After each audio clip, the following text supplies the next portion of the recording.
নমস্কার, আমি অভিষেক sir. Daily GK practice সেশনের আজ ক্লাস নাম্বার 30। তো প্রিভিয়াস ডের হোমওয়ার্ক কোশ্চেন ছিল ব্রিক্স ব্রিক্স এর সদর দপ্তর কোথায় অবস্থিত। তো মেনলি যদি বলা যায় তো ব্রিক্সে তো ফিক্সড কোনো সদর দপ্তর নেই, বাট সাংহাইকে কিন্তু সদর দপ্তর হিসেবে ধরা হয়। সাংহাই। আচ্ছা, এই ব্রিক্সে টোটাল কী কী দেশ আছে যদি আমরা ব্রিক্সকে লিখি? Bricks, BRICS। 2011 সালে আগে টোটাল এই 5টি দেশ ছিল। বি ফর হলো Brazil, R for Russia, I for India, C for China, আর এস ফর সাউথ আফ্রিকা। পরবর্তীতে কিন্তু আরও কিন্তু 6টি দেশ কিন্তু যুক্ত হয়। আরও কিন্তু 6টি যুক্ত হয়। তো 6টি দেশ কী কী আছে যুক্ত হয়? হলো সৌদি আরব, ইউএই, মিশর, ইরান, ইথিওপিয়া আর ইন্দোনেশিয়া। তো এখন কিন্তু টোটাল 11টি কিন্তু দেশ আছে। আজকের প্রথম প্রশ্ন, ভারতের প্রথম ভাইসরয় কে ছিলেন? আচ্ছা, ভাইসরয়ের কথা বললে এর উত্তর হবে লর্ড ক্যানিং। লর্ড ক্যানিং কিন্তু ভারতের শেষ গভর্নর জেনারেল ছিল এবং প্রথম ভাইসরয় ছিল। কত সালে তিনি হয়? সিপাহী বিদ্রোহ যে আছে, সিপাহী মহাবিদ্রোহ শেষ হওয়ার পরে 1858 সালে কিন্তু এই প্রথম ভাইসরয় হয়। আর এই যে লর্ড মাউন্ট বেটেন, ইনি হলো শেষ কিন্তু ভাইসরয়। আচ্ছা, যদি প্রশ্ন আসে যে প্রথম মানে বাংলার গভর্নর কে ছিল, তাহলে এর উত্তর হবে কিন্তু রবার্ট ক্লাইভ। তারপরে এরপরে ওয়ারেন হেস্টিংস, গভর্নর জেনারেল, বাংলার ভারতের প্রথম গভর্নর জেনারেল, ইনি কিন্তু কী ছিল? ওয়ারেন হেস্টিংস থাকবে। পরবর্তী প্রশ্ন, মৌসুমি বায়ুর প্রধানত কোন বায়ুর সম্প্রসারিত রূপ? মৌসুমি বায়ু মানে এর উত্তর হবে আয়ন বায়ু। আয়ন বায়ুর সম্প্রসারিত রূপই হলো মৌসুমি বায়ু। পরবর্তী প্রশ্ন, ভারতের রাষ্ট্রপতিকে কে শপথ বাক্য পাঠ করান? রাষ্ট্রপতিকে মানে এর উত্তর হবে সুপ্রিম কোর্টের যে প্রধান বিচারপতি, তিনি কিন্তু রাষ্ট্রপতিকে শপথ বাক্য পাঠ করেন। আচ্ছা, এই শপথ বাক্য রাষ্ট্রপতির শপথ বাক্য কত নম্বর আর্টিকেলে আছে? মানে আর্টিকেল 60-তে আছে, উল্লেখ আছে।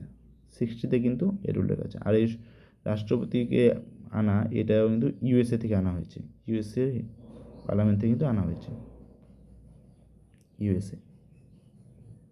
পরবর্তী প্রশ্ন, মায়োপিয়া, খুবই ইম্পর্টেন্ট। মায়োপিয়া ত্রুটি যে রোগটা হয় কোন অঙ্গের সাথে জড়িত? তো অঙ্গ বলতে তো চোখ, সবাই জানো। আচ্ছা, মায়োপিয়া রোগটা কি? মায়োপিয়া রোগটা হলো মেনলি কাছের জিনিসকে ঠিকঠাক দেখা যায় কিন্তু দূরের জিনিসকে দেখতে অসুবিধা হয়, ঝাপসা দেখায়, সেটা কিন্তু এই মায়োপিয়া রোগ। মেনলি যে কম বয়সে যে ছেলে মেয়েদের যে চশমা যে পরে, এই মায়োপিয়া রোগে কিন্তু ত্রুটি দেখা যায়। তারা কিন্তু এই মায়োপিয়া রোগ ঠিক করার জন্য মেনলি কিন্তু অবতল লেন্স কিন্তু ব্যবহার করা হয়। অবতল লেন্স মনে রাখবে, অবতল লেন্স।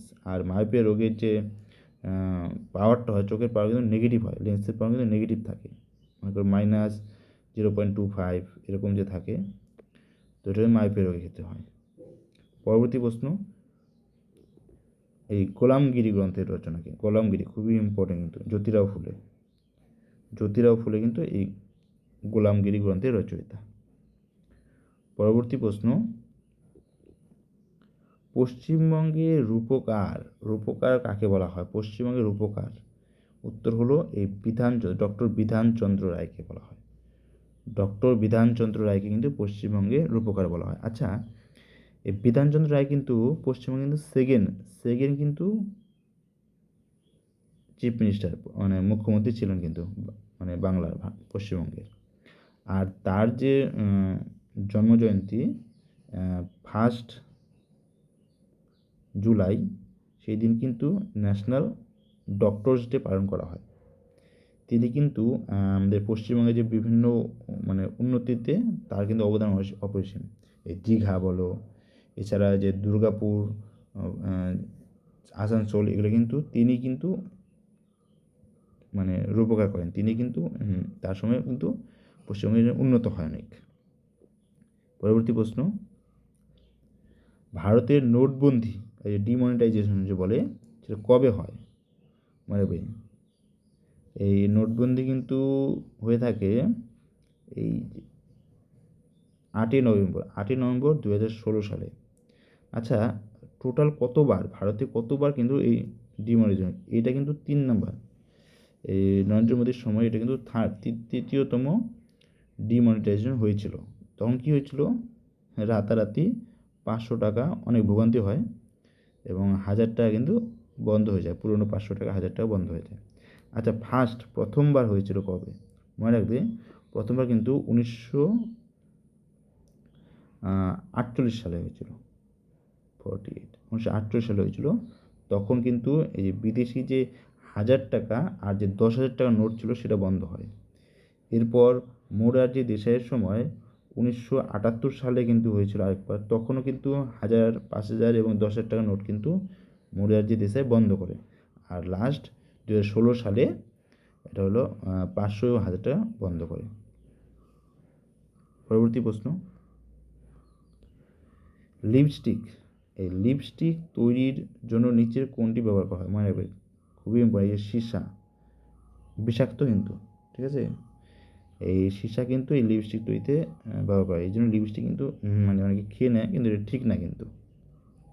আচ্ছা, পরবর্তী প্রশ্ন, বিখ্যাত চরিত্র যেটা হলো টেনিদা চরিত্র, এই টেনিদা চরিত্র কে স্রষ্টা করে, মানে এর স্রষ্টা কে? মানে এর উত্তর হলো নারায়ণ গঙ্গোপাধ্যায়।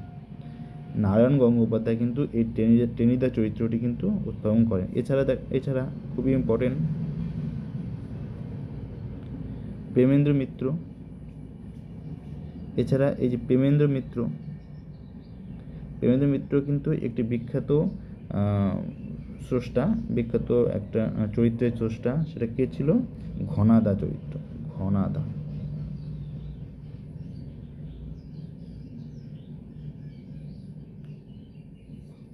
ঠিক আছে, প্রেমেন্দ্র মিত্র ঘনাদা, আর নারায়ণ গঙ্গোপাধ্যায় হলো টেনিদা।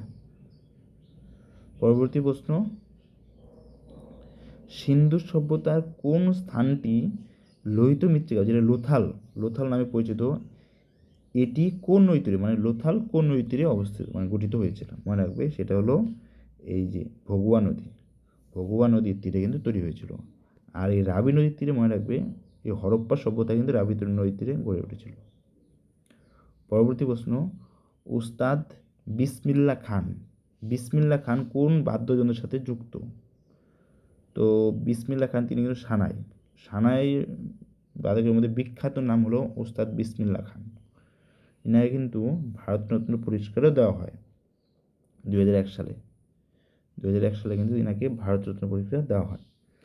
আর মনে রাখবে, তিনি কিন্তু এই বেনারস ঘরানার সাথে যুক্ত।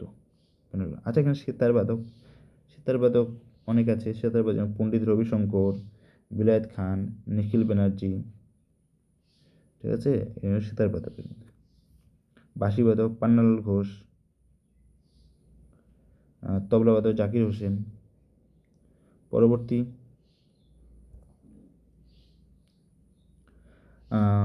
12 নম্বর প্রশ্ন বলছে, স্বরাজ আমাদের জন্মগত অধিকার, এর উক্তিটি কার? তো এটা হলো বিখ্যাত বাল গঙ্গাধর তিলক, লোকমান্য বলা হতো যাকে, বাল গঙ্গাধর তিলক। আচ্ছা, 3টে নাম ছিল, লাল বাল পাল। কী নাম? লাল বাল পাল। এই লাল বলতে বলা হতো লালা লাজপত রায়, পাঞ্জাব কেশরী যাকে বলা হতো। বাল বলতে হলো বাল গঙ্গাধর তিলক, লোকমান্য নামে বিখ্যাত ছিল, বা দ্য ইন্ডিয়ান আর্নেস্ট বলা হতো এনাকে। তারপরে আর পাল বলতে বিপিনচন্দ্র পাল, ঠিক আছে, বিপিনচন্দ্র পালকে কিন্তু পাল বলা হতো।